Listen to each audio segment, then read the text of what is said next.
So you're still muted, Nicole, on Zoom.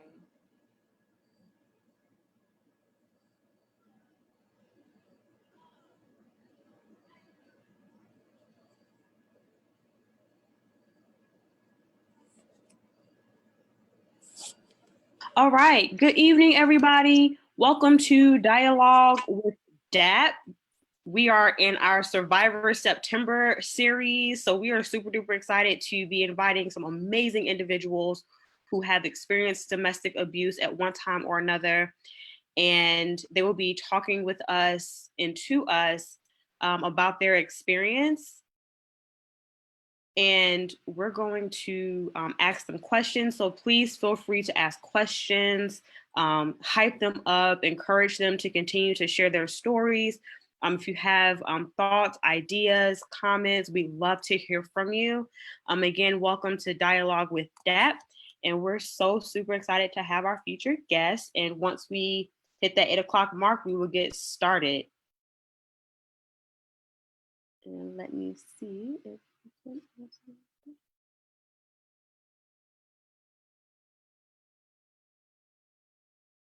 All right.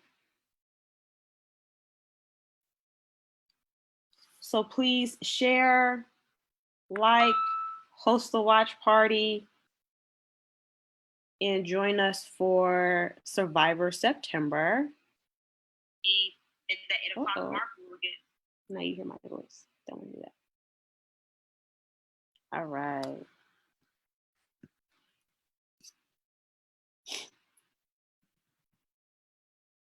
So again, welcome to Dialogue with DAP. We are featuring an amazing survivor during the month of September as we kind of kick off what October, being Domestic Violence Awareness Month, will look like. And why we bring awareness to domestic violence, essentially. All right. So we're gonna go ahead and get started. Well, let's let some more people come in first, because you have an amazing story and I want people to hear it.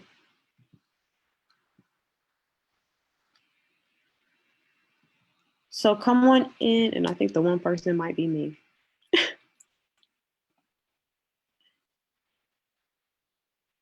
All right. Welcome to Dialogue with DAP for our Survivor September series. Just making sure we have everything we need. Come on in again. Please like, share, host a watch party, tag people that you think will really benefit from this conversation.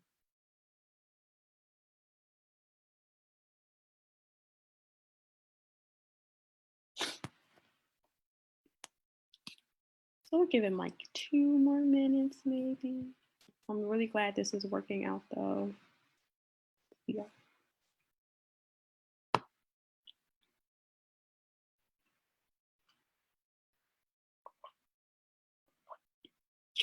Hello. All right. We have a few people coming in. All right, so good evening again. My name is Nicole Powell. I serve as the Community Education Manager for the Domestic Abuse Project of Delaware County, located in Media, Pennsylvania. Again, welcome back to one of our installments for Dialogue with DAP. This month, we are highlighting survivors of domestic violence that will kind of go into October for Domestic Violence Awareness Month. And each week we are highlighting and featuring a specific survivor to encourage them to empower themselves, other people, and share their stories. So as we go along, feel free to ask questions, comment, empower each other, and empower our survivor as we talk with them. Without further ado, I'm going to unpin my video, and we're going to see both of our lovely faces. All right, so welcome to Roniesha Seaton, a phenomenal, beautiful survivor who we have had the privilege to work with in the past. We were introduced last year, actually around this time, going into Domestic Violence Awareness Month. So this is super duper exciting to reconnect with you and for you to share your story. So if you could just share with us who you are and your story, and then we will go from there.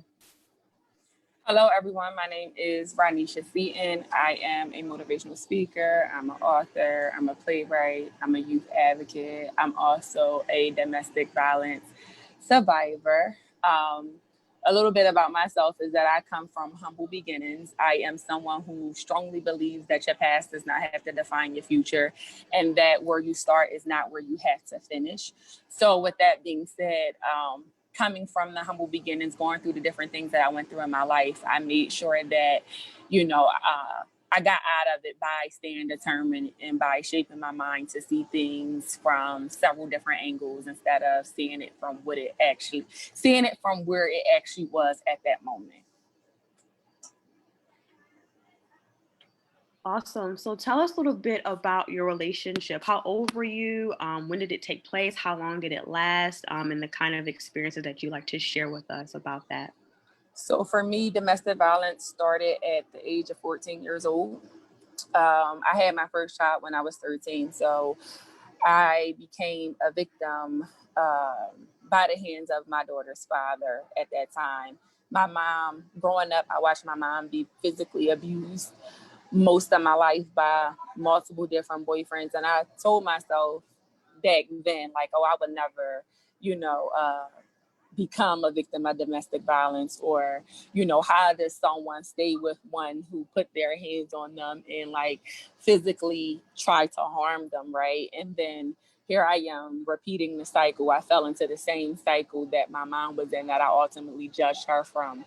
And for me, going through it, I now I can say that I kind of understand why my mom stayed, based on why I stayed in a domestic violence situation for as long as I've stayed in it. I know at that time going through it that my daughter's father was literally like my father. Basically, he was the person who was my security net, who clothed me, who fed me, you know what I mean, who made sure that I was okay. And even made me making sure that I was okay was me making sure that my siblings were okay. So in that sense, I kind of felt like if I leave this guy, I would be nothing without him. I also was a fighter as well. So I felt like as long as I can fight back, as long as I can throw my hands right with him, then I'd be cool, and one day it transpired to us going at it and my daughter falling from my arms and him still hitting me as if she didn't fall on the ground. And that's when I realized, like, you know what, I have to leave. But it wasn't me leaving because for myself, it was me leaving for my child. I felt like I can defend myself, but as soon as my child is put in harm's way, then I have to remove myself. So all the thoughts of feeling like, you know what, I will never be anything without him, or, where am I going to go, or who's going to do this for me? All those thoughts went out the window when my child, was at risk of being harmed. Mm-hmm. Awesome. That's powerful. And I think that's so important. I appreciate you for sharing your thoughts in terms of witnessing domestic violence in the home, because even as an educator and when you're just out kind of communicating with people about what domestic violence is, the ins and outs of it, the biggest question I think that arises is like, why do they stay? Right. Mm-hmm. So, I would love for you to speak on from both perspectives as a daughter seeing it and also as a survivor and mother, or at the time, a mother and victim of domestic violence. In terms of why did you feel the need to stay? I know you mentioned like your security blanket he was providing for you, but also were there things that relates to your child that relayed you to stay longer than you thought you should have? Yeah, well, me staying in a situation, well, first let's backtrack a little bit. Let's talk about before it actually became physical, because there are red flags prior to, you know, the actual physical hitting. Okay. Yeah. So let's start from the very beginning. When I first found out that I was pregnant with my daughter, I was in a situation that a red flag had went off. Okay. Me and my daughter's father, we was out and we was on 40th Street. And for some reason we got into an altercation. Right now, I cannot remember what the altercation was about, but he ended up like pushing my head into the passenger side window. And when he did that, I immediately got like frustrated and was like, I know you didn't just hit me. Like, I know you didn't just do that. And I got out the car. And so when I had got out the car, he had followed me and the cops had came and was kind of like asking, like, is everything okay? What is going on here? And at that time, soon as the cops came, I got emotional and I felt like, oh my gosh, I don't want him to get locked up. I felt like I needed to protect him. Yeah. So I told the cop that I was okay, knowing that deep down inside I wasn't, right? So that was the first red flag that I immediately started defending my abuser, okay? Because I felt like, oh, I don't want him to get locked up. I care about him. You know what I'm saying? Maybe he didn't mean it. I started making excuses for his actions in my mind, which led me to telling the police officer that I was okay, right? And the police officer knew that I wasn't okay, but if you keep telling them that you are right, what much can they do? Right. So the police officer started walking away and he watched for a while. And my daughter's father and I went to go get in the car. And when we went and got in the car, I started having an asthma attack. I started breathing uncontrollably. I started hyperventilating and I just couldn't get myself together. Like what had just happened in that moment was so much for me that, you know, my anxiety was messing with me. I was shooken up. And he had took me to the nearest hospital. And at the nearest hospital, they gave me an asthma treatment. And then they also told me that I was pregnant, right? So when they told me that I was pregnant, I felt like, oh, damn. Now, mind you, this is before I was 14. This is when I was 13 when this was going on. So when I found out that I was pregnant, I felt like, you know, getting rid of my child just wasn't an option for me. You know what I mean? I felt like it wasn't an option. And I still also felt like, my daughter's father was also that security blanket. He was my security blanket before my child even came into play because my mom was strung out on drugs. My dad wasn't ever there. And I kind of was like from house to house. You get what I'm saying? So where my parents lacked, he kind of, you know, stood in place of that, right? So we go to the hospital. I found out that I'm pregnant. And throughout my whole pregnancy, we had different situations that came up. Like it was a time where we were at his sister's house and he got so mad at me that he wanted to choke me against the wall. And his sister pulled out like a pot and was like, what is wrong with you? Like you're doing the most. Like and was ready to hit her brother with a pot. And then here it go again. I defend what he did to me. Like his sister went to call my cousin to say, listen, like this is what's going on. And I'm telling his sister, like, no, don't call. He didn't mean it. It's okay. You get what I'm saying? And then that part, I ignored that. Even when it came down to, I guess I want to say once he realized that I was defending the wrongs that he was doing, he then felt like it was okay to keep doing it, right? So, and I believe that a person is only going to do to you what you allow them to do to you. So I felt like if he felt like, you know what, I'm going to keep doing this, if she's going to keep defending me, let's just be honest. And it got to a point where it started to become verbal. It started to be like, well, you ain't never going to be anything. You need me more than I need you. You can go ahead and try to leave if you want to. You'll be back. And, you know, it went into that cycle. So it was definitely multiple things leading up to when I left into the nitty gritty of the physical parts. Now, mind you, I told you those were like little minor situation and red flags that I ignored before it actually got to the black eyes and the busted lips and you know what I mean, and the cops getting involved and you know knots on my head and different things like that. It looked like you wanted to say something, Nicole, so let me stop. No, right? No, you say minor, but those events are from my perspective, are nowhere near minor, right? Like his sister is really ready to bust him upside the head with a pot. That's not minor, right? You know, I'm a sister. I don't know that's a lot to, you know, want to bust my brother upside the head with a pot, you know?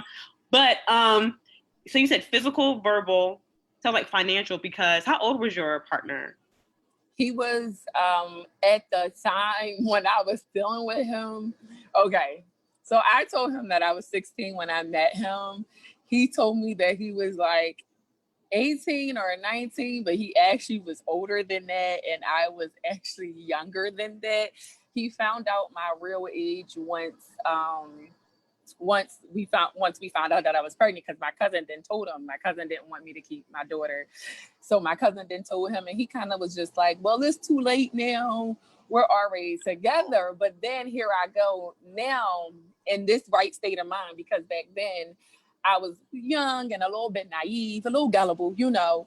I didn't realize that this man was fully taking advantage of me, manipulating me at a young age. You know what I mean? What do you really want with me at that point? You get what I'm saying? Because he was much older than the age that he told me, even though I lied to him, and which I was definitely wrong. I'm taking full responsibility for that. I should have not lied to him for that. But now looking at the history of it, it was like, when you found out how old I was, you still dealt with me, knowing that you were like in your 20s, you know what I mean? And still dealing with me. But, you know, that's neither here or there. That's another case. But, you know, the red flag, that's another case. But it was so many red flags. It was even like a time where I was like doing my cousin or my sister hair, and he like kicked me while I was pregnant. Like he literally kicked me, and my cousin saw him kick me, and she like kicked him out the house. Like, why is you like? I know you didn't just kick her. So it was like, yo, those things like leading up to when it actually got bad. And I know you said like those aren't minor offenses, but to me, the person going through it, the person in it at that moment, you get what I'm saying? You don't look at it as, oh my gosh, like this is vicious, like this shouldn't be happening. You look at it as, oh, you know, he don't mean it, or you know, he just playing, or maybe I can change him. Because at one point in our relationship, I also felt like if I just loved on him a little bit harder, if I just show him the potential that I see for him, if he can just see through my eyes for a hot second, then maybe he'll just change. You get what I'm saying? Just a little bit. Like if you could just see how, just a little bit. And of course, we can't change anyone. I had to learn that the hard way. We can't change anyone, whether we see the good in them or not. They have to want the change for themselves. So it was like, it was definitely an emotional roller coaster. You get what I'm saying? You had your times where you like, I gotta break away. Why am I in this? And then you had your times where if I break away, who will I be? You get what I'm saying? I was going through an identity crisis. I was going through insecurities. I didn't feel like I was secure without him, because all the material things that he gave me were my security net. You get what I'm saying? Because I was already broken from within, and not just from him, but the way that I was brought up, seeing my mom being abused by multiple men. You get what I'm saying? My mom being on drugs, not actually getting the love from my father, not actually receiving the love from my mother. You get what I'm saying? So it's like deep down inside, I was looking for security, but I also was looking for love in all the wrong places. You get what I'm saying? I never truly experienced what real love was. So how could I actually narrow it down? And I thought by, you know, what I see on a TV screen, or what somebody else, you know, consider as relationship goals is love. And we really don't know what people are going through in the background. You get what I'm saying? So for me, I was living in this fantasy, right? And I felt like, you know, in this fantasy, as long as he's taking care of me, as long as he's, you know, doing the things that I need him to do, a little hit here and there, it ain't going to bother me, because at the end of the day, if he hit me, I'm going to hit him right back. You get what I'm saying? And not realizing, again, that as a woman, I know a lot of women today that I talk to, that I came in contact with, have told me, like, I don't care, I'll fight him back. And I'd be like, listen here, sis, I was that same woman, but I just want you to understand that you cannot overpower any man. I don't care. That's not in your genetic makeup. Your genetic makeup was not created for you to knock him the hell out. It was created for him to knock you out, because he has that strength. And please don't get the words twisted as if he's supposed to knock you out. I'm just talking about the way that he's built, you know, the strength that he has. You get what I'm saying? Yeah, we don't we don't have that same strength. So in my head, even though I thought I could fight him back, at the end of the day, I was never going to truly win. Even though it was times where I had one up, you know, where I thought I had one up because he just was like, you know what, whatever. I truly didn't win. Because if he would have got really pissed off, he could have killed me. You get what I'm saying? Like, I could be dead right now. You know what I mean? And even though, like, and I don't want to say if he got truly pissed off, because he was pissed off, but if he would have blacked out, you get what I'm saying? Because I think it's different levels to anger. And if he could have blacked out, and it could have been the end of my life at any moment, you know? So, I honestly feel like I fell in the rabbit hole of domestic violence because of my upbringing. And because it goes deeper than that, because of my upbringing, but also because of how I felt about myself. Well, you were get a what kid. I'm saying? Like at 13, there's not much you genuinely know about who you are as an individual, as a female. At that time, you know, it's not something that, I mean, even when you go like from 13 to 15 to 18 to 28, like there's still a lot that you have to figure out, right? So definitely your experiences like at home, did they play a part? Sure. But you're also like a kid. So what else would you expect from yourself besides seeking what you never got in that foundation that you deserved? Right. And I think that's where I'm coming from with it. So although I was a kid, I do believe that the factors leading up to the point of me meeting him contribute to me falling into that hole, right? Because I feel like if I was loved the way that I felt like I should have been loved, if someone told me what it means to be okay with your outer, your physical appearance, and being okay and whole inside, you get what I'm saying? If I didn't have to fend for siblings, because this is another part of the story, you know, I lost my virginity to my daughter's father because I felt like there was nothing else that I could give him. So even though he was that security net, he was giving me the money that he was giving me, I was feeding my siblings, right? And it's like, what do I give this man in return if I can't buy him anything? If I can't, what can I give him? And so my virginity was what he got. You get what I'm saying? So it goes, it's deeper. It's deeper than the domestic violence. Yes, domestic violence definitely played a crucial part in my life, and it's a part of my story. And I'm honored and thankful that I was able to get out of it. However, I feel like my personal story and how I fell into the trap of what I said that I would never find myself in, because I watched my mom be a victim and abuse most of her life as well. I feel like my childhood played a part in that, right? Because look at it like this, okay, my mom was on drugs, my father wasn't there, we didn't have food in the house, you know, I was trying to make a way. When I met him, honestly, it was cool or whatever. He was giving me money and I was taking that to my siblings. You get what I'm saying? Like, all right, whatever. If you want to say that I was using him in a sense, then say that I was using him in a sense. You get what I'm saying? Exactly. I was in survival mode. That's what it was. It was survival mode.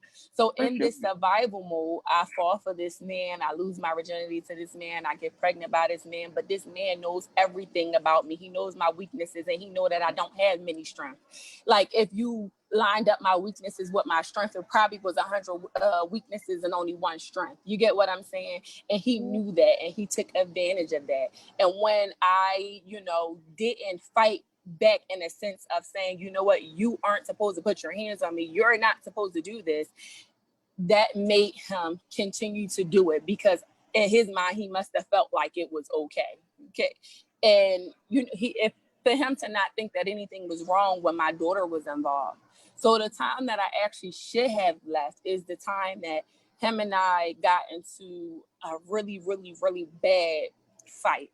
And it started out with me being in the house asleep. He came in the house and he wanted to have sex. And I told him no. And he kept trying, and I kept telling him no. And because I told him no, he punched me in directly between both of my eyes. Okay. Mm-hmm. When he hit me, I like literally seen stars. No lie. I literally seen stars. And at that moment, I got up to fight back. But in that moment of us fighting, he was beating me so goddamn bad, like so bad. I tried to burn him with an iron, and his mom woke up and end up calling the cops. I tried to like spray him with all kind of disinfectant sprays because I know he had asthma or whatever. By the time that the cops ended up coming, like the cops wanted me to go to the hospital so bad because they felt like if I go to sleep, I may fall into a coma. Like my eyes were bloodshot red. Like I had blood clots in my eyes. My face was like purple and red. I had a knot from like this right here on my head to like literally right here. Like my face was bloody. I was tore up. Like I wasn't recognizable to myself in the mirror. Right. And at that moment, that's when I should have left. And I thought I had enough strength to get up and leave at that moment. When I did leave, I left for about a week and I went to go stay with my best friend. And he came there to my best friend's house, and my face was still like badly bruising and hadn't healed up yet. And I got in the car with him, and he looked at me and he was like, "What's wrong with your face? What, you got AIDS or something?" Like, and at that moment, I should have been like, "Yo, this mofo is out of his goddamn mind. Like, is he crazy?" And at that moment, I remember feeling like, "Yo, this dude." And I got out the car and I started crying. And then immediately after crying for like 10 minutes, I went into this scarcity mindset where I felt like, yo, I can't leave. Like, who's going to take care of me? Who's going to take care of my daughter? I'm never going to be anything without him. What about my siblings? Where am I supposed to go? Because at that time I was living with him as well. I was living with him and only went to go stay with my best friend for a week just to get away from him. So were you in school? Like, were they like? yes, Was your I was in school school too. anything? Were they So aware? when I went to school, I lied and told my counselor because they saw my eyes. Both of my eyes were black. And when I went to school, I told my counselor that I got into a fight with my best friend's sister. I told her that we were wrestling, and in the midst of us wrestling, she kicked me in the middle of my forehead.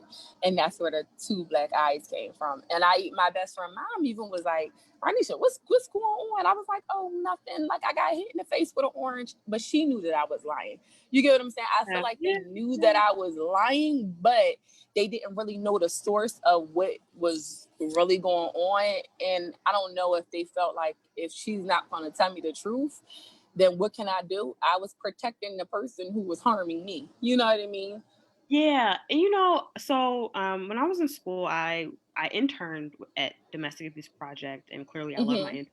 I stayed, and in that moment, I really wanted to kind of gather the perspective of African American women in domestic violence as to why we don't report, and as to why we feel obligated to protect our partners, right? Because, like you said, at the time, those incidents from your perspective were minor because as African American women, we tend to believe that or feel that unless I'm really getting like physically bloodied, beaten, it's not abuse. So like verbal doesn't count, financial doesn't count, isolation from friends and family don't matter.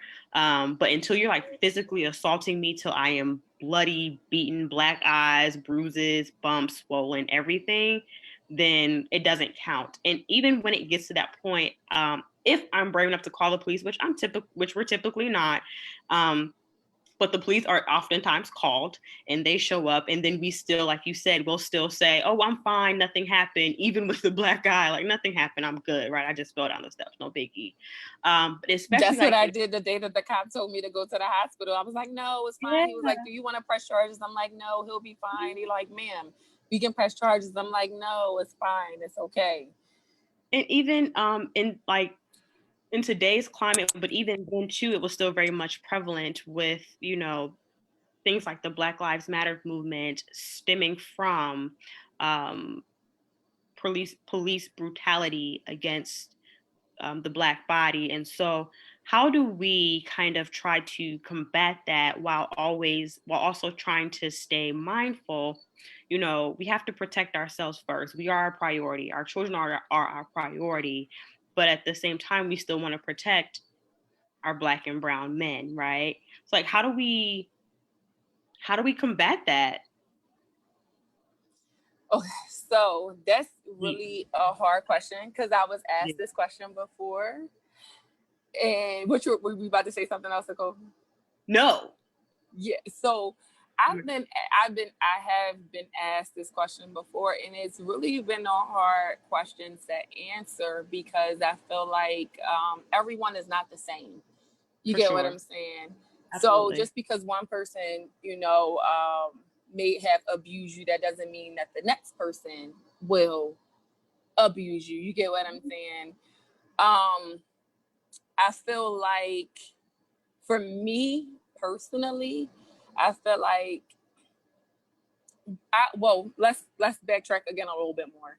I took the time to stop dating men for a long time, just all together. I took the time to focus on myself, Yeah. focus on what it was that I needed to fill my cup up, focus on what it was that I needed to feel secure, focus Yeah. on what it was that I needed to feel okay with my finances, with my mental state, with my physical state. I took that time to get away from men because I felt myself falling into the arms of a man, looking for certain nuances that I didn't have within myself. So I was filling those voids, right?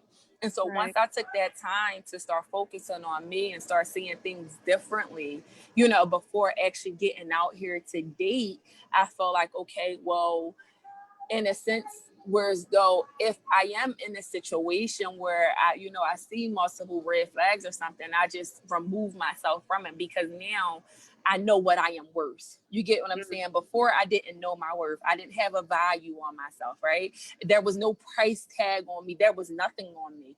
You could say that I was worth zero and that's what it was. You can say that I was, from the mud and that's what it was. But now that I have gained my power and knowledge of self, of knowing who I am and knowing what I can, produce and, knowing the power of my own mind, I felt like if I am involved in a situation where I feel like there is a red flag, I will remove myself and then I also still can challenge it as well.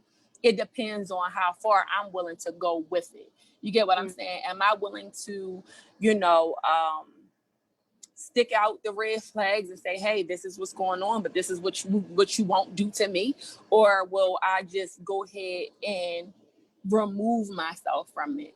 Because I am a mother of two Black boys. You get what I'm saying?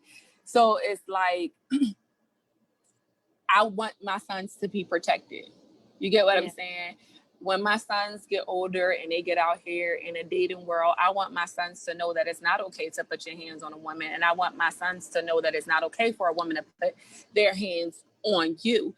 You get what I'm saying? I want my sons to know that you are worthy, you are capable, and you are destined for great things. So this is what you should not involve yourself in or scoop down to. You get what I'm saying? So that's why that question is so hard to answer, because on one end I am a mother, on another end I am a sister, and on the other end I am also a woman. But not only that, I've also been the abuser as well. Mm. So this is the thing, coming from a place where I was abused mentally and physically by a man, getting involved in relationships after that, I was triggered. I was Yeah. triggered multiple times. So if a man was to do anything close to remind me of what my daughter's father had done to me or make me feel like he was going to jump at me, that was me feeling like, all right, now I got to protect myself and now I got to get you first. So it's Yeah. a vicious cycle. When you come from being abused, it's easy to now fall into the category of the ultimate abuser. You get what I'm saying? So it's like when you ask that question, how do we, you know, how do we, protect our men, and how do we protect our women, and how do we try to stand and be united with them, and they're doing this to women? It's hard to It answer is. that because, again, everyone is not the same. Every man is not going to put their hands on you. I've been in situations where I've been the one to jump at you and swing at you, and I've been told, hey, yo, get out of my face. And I've had men walk out like, you know what, I'm not dealing with this. I don't do domestic violence. I'm going. You get what I'm saying? And this is why I had to take that time to properly work on myself, because I realized as much as I wanted to break the cycle from me getting abused, I then, became a part of the cycle, because now I was the abuser too. You get what I'm saying? That is so awesome that you're able to even acknowledge that and recognize that, because oftentimes as women, we don't see ourselves as being capable of being abusive, right? We don't oftentimes give men the ability to be vulnerable and say, hey, I am too a victim and survivor of domestic violence, and I do not deserve this. So I appreciate you for saying that, and also the motivational things that you will empower your children, your sons and your daughter, in terms of what it will look like to be an empowered individual and a partner in a relationship. We do have one question. Did the cops know how old you are or the age of your partner? No. Yeah. No. So the cops did not know how old he was or me. That was also another reason why I would never get the cops involved either, because back then I felt like I lied to you. I told you that I was the wrong age. You get what I'm saying? So I then blamed that on myself as well. Like, well, if I didn't lie to him, then maybe we wouldn't be in this situation. So I don't feel like he should get in trouble for statutory. You get what I'm saying? But now, at the age I am now, and seeing his history of women that he has dealt with and women that he still deal with, it's like, you're a grown man, you're way older than me, and you still deal with girls younger than me as of today. So it makes me feel like back then you took advantage of me because of my age. Yeah. And you're still doing it today with other women. But like I said, that's another story. That's his business now. You get what I'm saying? Yeah. But now I look at it that way. Before I didn't see it that way, but now I do. Like, something is off with him. And, that's something that he has to go through, and, the women that he's dealing with. And it would be easy for me to be like, hey, like, what's going on, and talk to these women, because I've never been the type of woman to be argumentative or upset with another woman who's messing with someone who I recently messed with. I became friends with a lot of women that mess with guys that I've messed with in the past. But the crazy thing about it is, when someone is in it, is nothing that you really can tell them. Like, what you say to them, it doesn't stick until they're out of it. So it's like, when I feel little hints or say little things, I still have to be mindful of what I say and how I spoon feed the person that I am speaking to, because then it can become a conflict of interest and come back on me. You get what I'm saying? But in reality, all I'm doing is trying to protect. Yeah, we had a phenomenal survivor last week, Demi Moore, who shared her amazing story, and she brought up the fact that she had not been in communication with the partners after her from her abuser, and there was a sense of again, like, fear, because she didn't want anything to happen to her, and she'd also been in contact with the partner before her. But it's tough, and like you said, even them being in it, they're not going to hear anything you say, because they're in it. But I think it is so amazing, because both what you and Demi both have in common is that your relationships of domestic violence took place while you all were teenagers. And I think as we work with teens in our agency, with our phenomenal outreach awareness specialist, Veronica, we have a lot of teenagers who are attracted to older partners, which is not necessarily a bad thing, but we want them just to be aware of some of the vulnerabilities that are there in that relationship due to the age difference. So we actually have a perfect question. What advice would you give teens or young women, given all you have been through? What advice would I give them on a domestic violence level, or just in general? I would say both. Okay. So I'm just going to mix it up here.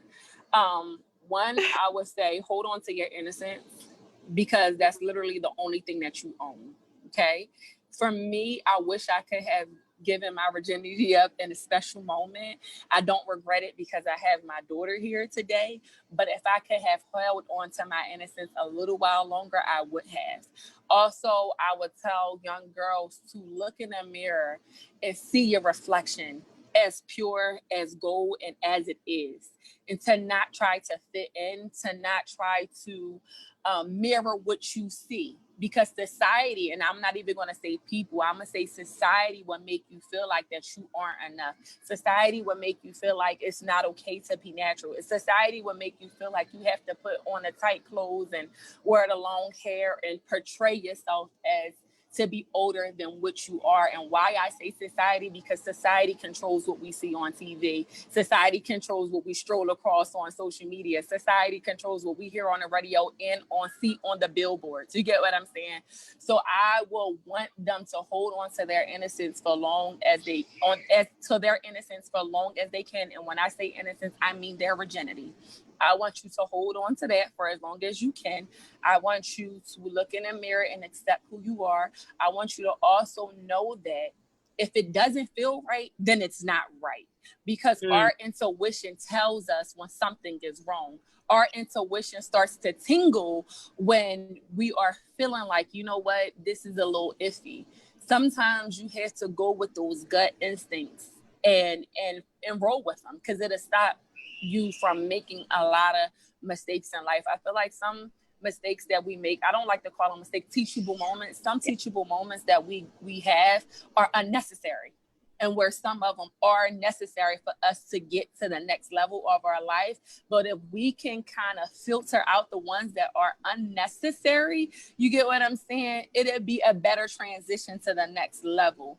You know, we can be vulnerable. And I feel like it's in our nature as women to be nurturing, to be caring, to let our guards down, to, you know, be the one to say, you know what, let me show you how much I love you. You get what I'm saying? But it's okay to keep your guard up as well. It's okay to make someone prove to you how they actually feel about you. You know, don't rush to try to grow up. Yeah, it's okay to be nurtured and be nurturing. Right, exactly. Yeah, I love it. That was awesome. And you just confirmed something I stated to a young woman recently too. There are just some lessons that are not meant to be learned, you know? Just, yes. Some things like, you know, today I try to be mindful of the things that I involve myself in, the people that I, you know, involve myself with, because some things are just not necessary, teachable moments that I have to endure. Right. And if it's not necessary, then I mean, I don't want to deal with it. And if it's not beneficial to my growth and my development and my overall mental state, then I don't want to go through it if I don't have to. Absolutely. You get what I'm saying? Because then, like, life is going to happen to every last single one of us. Like, no one is exempt from the powder wheel of life. No one can tell the wheel when to stop spinning. We're all going to go through what is destined for us to go through in life, right? But if you can control some of those things, if some of those things are in your control, why go through it? You get what I'm saying? When it's not necessary. That's the point that I'm trying to make. I love it. And also, very shameless plug, Roniesha will be one of our featured workshop presenters for our Teen Health Summit that will take place in February. That unfortunately could not happen due to this awful pandemic. However, this is why she's a part of what we do. So with that, are there any resources that helped you during your time, or resources that you knew were available but you were not really able or willing rather to access? Or are there things that you know now that exist that you wish you could have reached out for? So honestly, during the time of domestic violence for me, I was not aware of any resources. And I think that I wasn't aware of the resources because I didn't tell what was going on. I kind of kept that a secret. I told my best friend, but she was the same age as me. You get me? So it's like, what real resources can we give to each other? It wasn't never like right there, bam, smack dead in my face on a billboard or something like, hey, if you're going through this, you know, we can help you, or, you know, something like that. I do believe that young women that is going through domestic violence, women that are going through domestic violence, men that are going through domestic violence, I think there may be more advertisement for assistance may be needed, because like I said, I don't ever remember anything standing out to me saying, hey, if you are a victim, come for help. Like even still today, I am now connected with you because of our interaction from last year. But prior to, it's still nothing like right smack dead in your face to say, hey, if you are going through something, here it is. And even being pregnant, like when I was pregnant and you go through a counselor. You'll go to a counselor when you first start going through your appointments, and I'll ask you, do you feel safe at home? And you'll tell them yes, and they hold on to that, but they never give like additional pamphlets or anything, and just be like, you know what, let me just give this resource to this girl because she may just be lying. You get what I'm saying? Just in case, let's just slip her a hotline card. Right. Pamphlet, say, right. Just think about it. If not, give somebody else who may think you may need it, Right. Exactly. Exactly. So, I mean, that's how I felt. I didn't go through resources, but if I knew that the resources was there, I'm sure that I probably would have left the situation sooner than I did.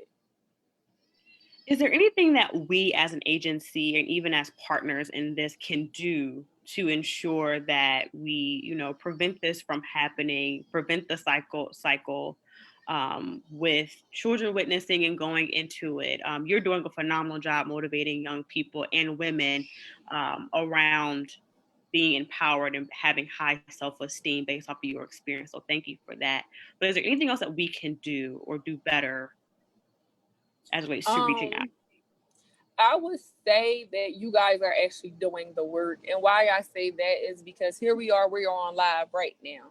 We're having Survivor September where, you never know who this message touches today. Because all we need is one person. And that one person can either be going through or know someone that is, who may share the information, doing the team summit workshops, that are necessary, showing up at different engagements and just giving out information that is necessary, having the bingo nights and things like that. Like, so I was able to witness and see the work that is actually doing. So I believe that you guys are actually doing the work and leaving your footprints. So I would just say to keep doing what you are doing.